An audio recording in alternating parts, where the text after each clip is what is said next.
Assalamualaikum warahmatullahi wabarakatuh. Perkenalkan, nama saya Restu di Kanada. Yang pastinya penonton lama saya sudah tahu juga nama saya. Kali ini saya akan membahas tentang perang dingin, lebih tepatnya di bidang politik dan ekonomi. Kali ini saya tidak sendirian, saya ditemani oleh Sasa Saskia. Halo, saya Sasa Saskia. Kali ini saya akan menemani Abang Restu untuk menjelaskan materi dampak dari politik global dan ekonomi global dan pasca perang dinginnya. Oke, sebelum kita masuk ke materinya, kita jelasin singkat dulu nih pengertian dari perang dingin menurut kami pribadi. Oke, jadi perang dingin adalah istilah yang merujuk pada periode ketegangan geopolitik dan ideologis antara dua kekuatan utama pada saat itu, yaitu Amerika Serikat dan Uni Soviet atau yang sekarang disebut dengan Rusia. Jadi setelah Perang Dunia Kedua berakhir pada tahun 1945, periode ini atau periode perang dingin itu berlangsung sekitar pada tahun 1947 hingga 1991 atau berakhir ketika Uni Soviet runtuh. Ditandai oleh adanya persaingan tetapi tanpa bentrokan langsung nih atau tanpa perang terbuka antara kedua kekuatan besar atau kekuatan utama dunia pada saat itu, yaitu Amerika Serikat dan Uni Soviet. Tetapi perang dingin ini juga memiliki ciri-ciri umumnya. Bagian ini mungkin bisa disampaikan oleh Sasa Saskia. Jadi ciri-ciri umum ya, ciri-ciri utamanya aja, ciri-ciri utama dan umumnya dari perang dingin ini. Yang pertama yaitu ideologis dan politik, blok kapitalis versus blok komunis. Persaingan antara kapitalis yang dianut oleh Amerika Serikat dan sekutu-sekutunya yaitu blok barat. Sedangkan di sistem komunisnya diwakili oleh Uni Soviet serta sekutu-sekutunya dari blok timur. Yang kedua, perlombaan senjata nuklir. Kedua pihak ini berlomba untuk mengembangkan senjata nuklir dan roket yang konvensional. Meskipun tidak ada perang terbuka, ketegangan ini melibatkan ancaman kehancuran yang mutlak. Yang ketiga, proxy war. Konflik di antara wilayah ketiga. Kedua blok ini terlibat di dalam konflik regional atau proxy wars atau yang kita kenal ya proxy wars. Terus seperti di Korea, Vietnam, Afghanistan dan Jerman, di mana mereka ini mendukung kelompok atau pemerintahan yang sesuai dengan ideologi mereka yang mereka inginkan. Yang keempat, pembagian dunia. Dunia ini terbagi menjadi kedua blok besar nih. Yang satunya blok barat yang dianut oleh Amerika Serikat. Yang kedua yaitu blok timur yang dianut oleh Uni Soviet. Yang kelima, ketegangan ekonomi. Ketegangan ekonomi yaitu di mana persaingan ekonomi dan ideologis mempengaruhi perdagangan, investasi, dan pengembangan ekonomi di berbagai negara. Yang keenam, pembentukan organisasi internasional. Organisasi internasional ini meliputi PBB yang didirikan untuk menciptakan dan menjaga perdamaian dan bekerja samanya antar negara-negara tersebut. Perang dingin berakhir dengan runtuhnya Uni Soviet pada tahun 1991, membawa perubahan yang besar dalam dinamika politik dan ekonomi global, serta berakhirnya ketegangan yang besar antara blok-blok tersebut.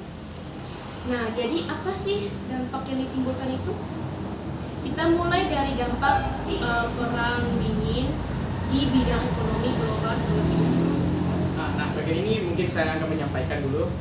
Jadi, perang dingin yang berlangsung selama lebih dari 40 tahun itu menimbulkan dampak negatif dan dampak positif di dunia internasional bahkan sampai sekarang loh dampaknya. Dalam bidang ekonomi, perekonomian dunia banyak dikuasai oleh pemegang modal.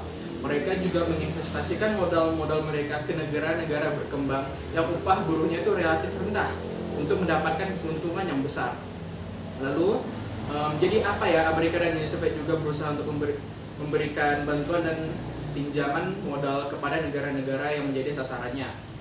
Amerika Serikat yang menjadi negara kaya baik memberikan pinjaman kepada negara-negara yang sedang berkembang termasuk negara Eropa Barat, sehingga keadaan di Eropa itu semakin memanas nih karena di Eropa Timur juga menerima bantuan dari Uni Soviet. Jadi langsung aja ya, berikut ini akan kami sebutkan juga poin-poin penting mengenai dampak positif dan negatif perang dingin dalam bidang ekonomi global dulu. Oke, yang pertama akan saya bacakan dulu. Jadi pertama itu dampak positif perang dingin di bidang ekonomi global adalah menyebarnya sistem ekonomi liberal dan kapitalisme ke seluruh belahan dunia dan diterapkan oleh negara-negara berkembang di kawasan Eropa Barat, Asia, Afrika, dan Amerika. Namun di sisi lain, sistem ekonomi sosialis komunis ini juga diterapkan oleh negara-negara yang beraliansi dengan Blok Timur. Dampak negatifnya yaitu persaingan ideologi yang terkadang berujung proxy wars. Kedua negara adidaya yaitu Amerika Serikat dan Uni Soviet bersaing di bidang ekonomi, teknologi, dengan luar negeri hingga luar angkasa, yang dimana dimenangkan oleh Amerika Serikat, di mana Neil Armstrong itu berhasil mendarat di bulan. Tapi kan dalam atau disebut juga space race itu kan yang menang kalau Uni Soviet dong. Kan Uni Soviet adalah mengirimkan manusia pertama yang berhasil mengorbit ke bumi atau keluar bumi. Harusnya yang menang Uni Soviet. Tapi yang berhasil mendarat pertama kan Amerika Serikat, Neil Armstrong. Tapi yang berhasil menciptakan satelit pertama kan Uni Soviet. Maksudnya Uni Soviet yang menang. Tapi kemudian disusul lagi sama Amerika Serikat. Terus yang meluncurkan anjing pertama juga Uni Soviet. Hewan pertama ke luar angkasa. Hewannya juga masih hidup. Tapi gagal kan, roketnya meledak. Nanti aja di bagian yang lain. Lanjut. Oke. Jadi yang kedua apa nih? Yang kedua itu meluasnya bidang pengetahuan. Ini udah pasti nih, karena tadi aja sampai ke membahas ke luar angkasa. Jadi di bidang teknologi, perang dingin mempercepat perkembangan teknologi nuklir dan roket. Nah, hal ini tuh memicu perlombaan senjata antara kedua negara adidaya. Misalnya dengan Uni Soviet yang menciptakan bom hidrogen ya, yaitu bom lebih sekitar 1000 kali lebih kuat ketimbang bom nuklir yang diledakkan oleh Amerika Serikat di Hiroshima dan Nagasaki. Namun, perkembangan teknologi juga membawa dampak positif seperti kemajuan dalam bidang komunikasi dan transportasi, seperti munculnya pesawat anti radar dan kapal bertenaga nuklir. Oke, berarti dampak negatifnya ya meningkatnya pengeluaran militer dari kedua belah pihak negara tersebut yang untuk memperkuat kekuatan militer mereka. Hal ini kan menguras anggaran negara nih dan menghambat pertumbuhan ekonomi di negara-negara tersebut yang saling bersaing tersebut. Terus juga krisis energi pada tahun 1970-an, di mana ya memicu kenaikan harga yaitu minyak mentah dunia yang signifikan. Hal ini kan mempengaruhi pertumbuhan ekonomi global dan menyebabkan inflasi yang sangat tinggi. Terus yang ketiga apa? Wah, itu mah gampang. Jadi dampak positif yang ketiga dari perang dingin dalam bidang ekonomi global yaitu saling berkaitan satu sama lain, yaitu penyebaran sistem ekonomi liberal dan kapitalis ke seluruh dunia, membawa dampak positif seperti kemajuan dalam bidang komunikasi dan transportasi, namun juga membawa dampak negatif seperti peningkatan pengeluaran militer yang tadi disebut oleh Sasa dan persaingan ideologi antar kedua belah pihak negara yang membawa dampak positif seperti meluasnya pengetahuan teknologi, namun juga membawa dampak negatif seperti konflik sosial dan perang saudara di belahan dunia. Oke, perang saudaranya apa dulu? Pastinya seperti adanya Jerman Barat dan Jerman Timur. Jerman Barat itu kan dikuasai oleh Amerika Serikat, sedangkan Jerman Timur dari Berlin sampai ke arah timur dikuasai oleh Uni Soviet. Nah, karena seperti kita bahas tadi adanya perbedaan ideologi, jadi masing-masing negara ini, Amerika Serikat dan Uni Soviet itu tidak ingin menyerahkan Jerman. Soalnya mereka berdua tuh kayak ingin menentukan siapa dulu pemenang dari Perang Dunia Pertama. Si Uni Soviet bilang dia menang dan Amerika juga begitu. Tapi kalau menurut saya pribadi, yang patut menggelar pemenang itu Uni Soviet, karena Uni Soviet lah yang langsung berperang dengan mereka pada tahun 1940-an sampai memukul mundur pasukan Jerman. Nah, selain itu juga ada Korea Selatan dan Korea Utara. Nah, Korea Selatan dan Korea Utara ini terjadi karena adanya campur tangan Amerika dan juga Uni Soviet dan negara Republik Rakyat Cina atau RRC. Nah, jadi karena Korea Utara berbatasan langsung dengan Cina dan Cina pada saat itu juga sedang bisa dibilang perang saudara antara Republikan dan Sosialis, yaitu dipimpin oleh Mao Zedong, dan Republikan dipimpin oleh Partai Kuomintang.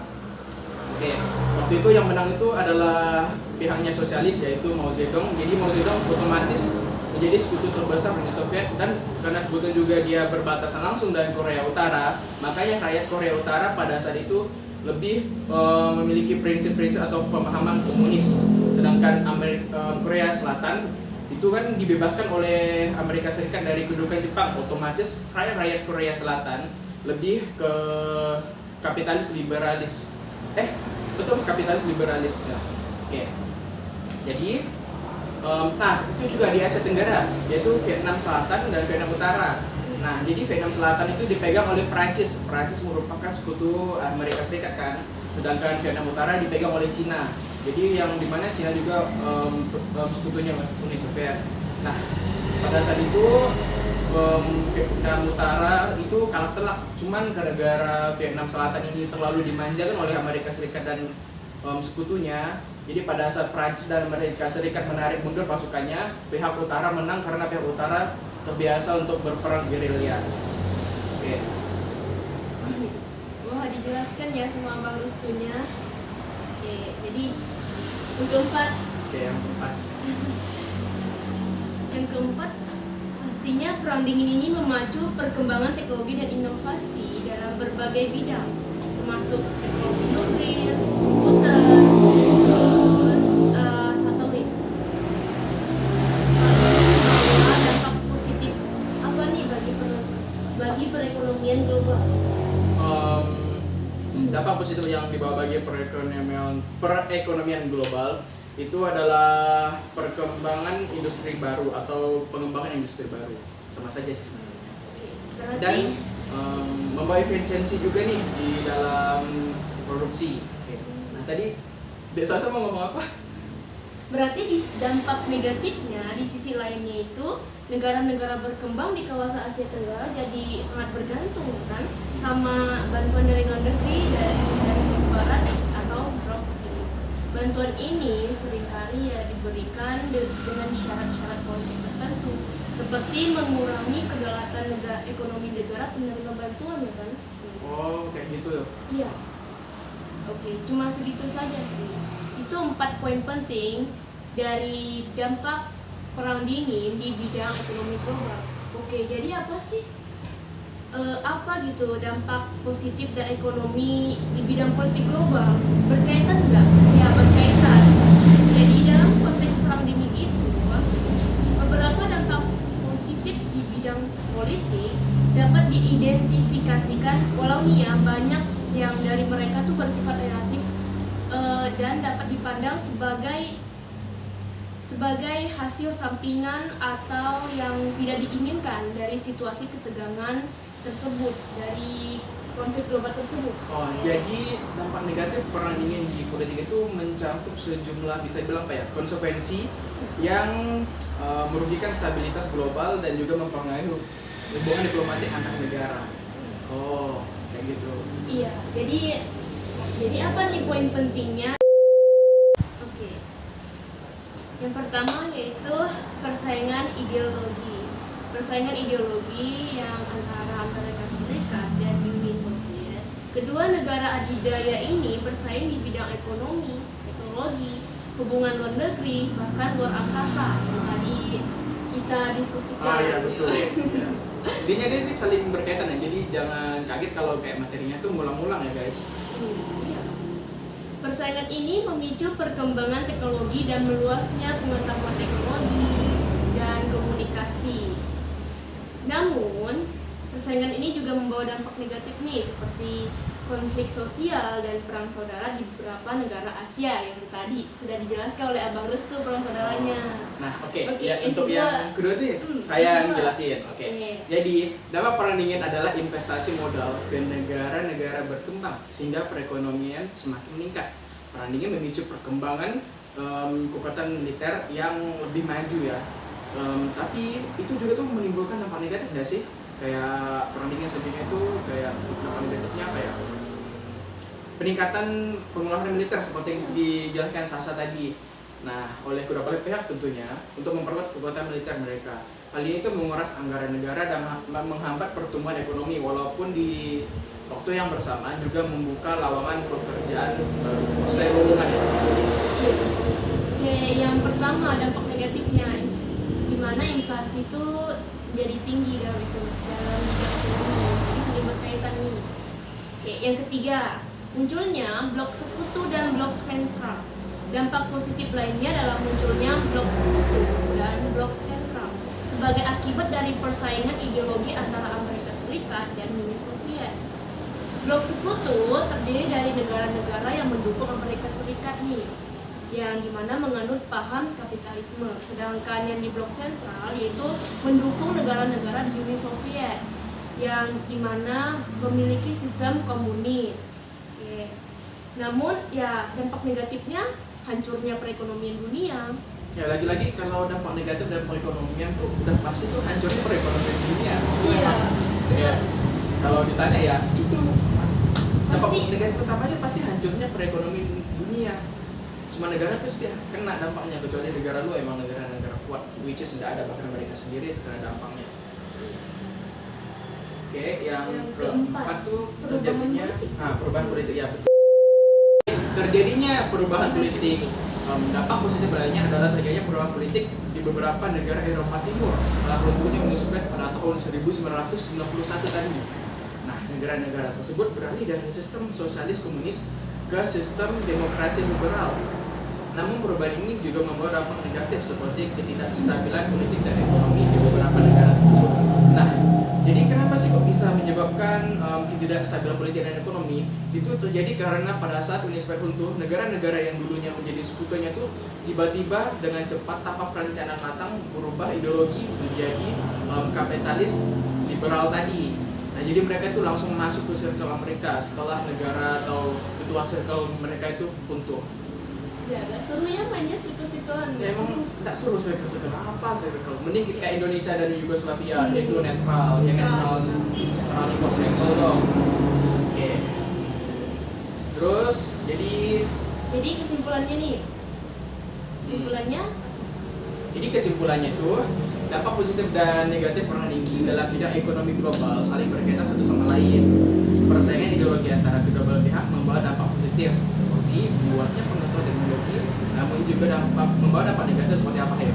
konflik sosial dan perang saudara antara beberapa negara Asia yang Korea Selatan dan Korea Utara, Jerman Barat dan Jerman Timur, terus Vietnam Utara dan Selatan. Nah, terus meningkatnya penggunaan militer yang dimana kan kalau kita ingin memperkuat kekuatan militer kita pas perang, tentunya ya butuh anggaran yang besar kan. Anggaran negara itulah yang menghambat pertumbuhan ekonomi di negara tersebut. Jadi dampak positif dan negatifnya perang dingin dalam bidang politik global itu saling berkaitan satu sama lain.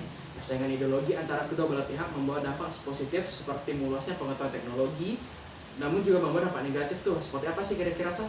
Ya tentunya memicu konflik sosial dan perang saudara di antara beberapa Asia Tenggara yang tadi sudah kita jelaskan ya di awal video.